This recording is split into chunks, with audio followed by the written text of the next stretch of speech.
देश के कई राज्यों में एसआईआर की प्रक्रिया चल रही है और इसके दौरान अभी 20 से 25 दिन हुए हैं और कुल 27 बीएलओ की मौत हो चुकी है। और उससे भी बड़ा बात यह है कि इन मौतों पर कोई जवाब नहीं दे रहा है। कोई आत्महत्या कर रहा है, कोई जहर खा रहा है, लेकिन इसके बावजूद कोई जवाब नहीं दे रहा है कि आखिर ये क्यों हो रहा है और ये किसके कारण हो रहा है। पूरा देश मौन है, कोई जवाब देने के लिए तैयार नहीं है। एसआईआर की प्रक्रिया चुनाव आयोग के अधीन है, वही चुनाव आयोग जो अपने आप को तानाशाह समझ रहा है, देश का मालिक समझ रहा है।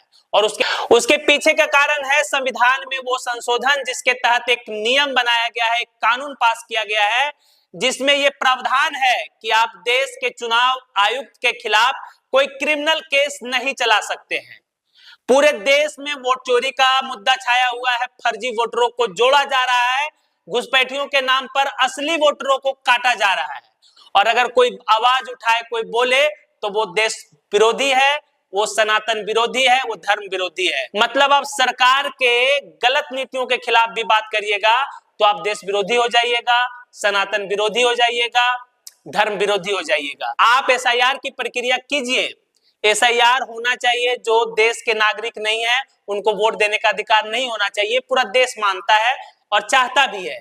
लेकिन इसके आड़ में हो क्या रहा है कि यहाँ के जो जेन्युइन लोग हैं, जो पार्टी विशेष के खिलाफ वोट करते हैं, उनका नाम काटा जा रहा है और फर्जी वोटरों को जोड़ा जा रहा है।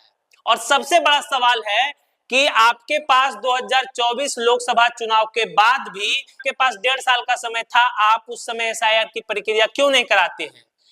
उन राज्यों में एसआईआर की प्रक्रिया की जा रही है जहां पे चुनाव है, और चुनाव से ठीक 1-2 महीना पहले, ताकि लोग ना कोर्ट जा सके, ना कुछ मांग कर सके, ना सड़क पर उतर सके।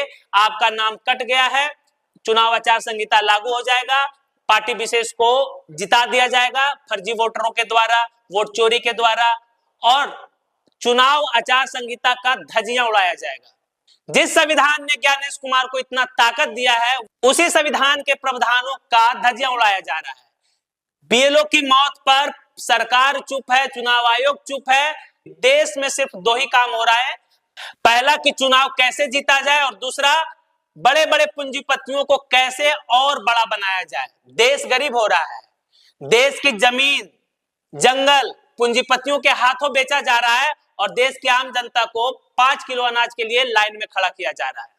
कहा जा रहा है कि देश का विकास हो रहा है, देश के मंदिरों में पड़ा सोना बिक रहा है, फिर भी विदेशी कर्जा बढ़ रहा है, तो ये विकास कहां हो रहा है। देश के आम लोगों पर टैक्सों को बढ़ाया जा रहा है, फिर भी विदेशी कर्जा बढ़ रहा है, तो फिर विकास कहां हो रहा है और किसका विकास हो रहा है। अमृतकाल में भारतीय जनता पार्टी का लगातार विकास हुआ है, देश के करीब करीब सभी जिलों में करोड़ों रुपया का भाजपा कार्यालय बन गया है। किसी ने कहा था कि मरेंगे वो सारे जो देश की बर्बादी पे चुप है। आज आपकी बारी, कल मेरी बारी, लेकिन एक एक करके पूरा देश पूंजीपतियों के गिरफ्त में जाएगा, फिर पूरे देश की जनता को मानसिक गुलामी से गुजरना पड़ेगा। लेकिन इसके बावजूद भी पूरा देश मौन है।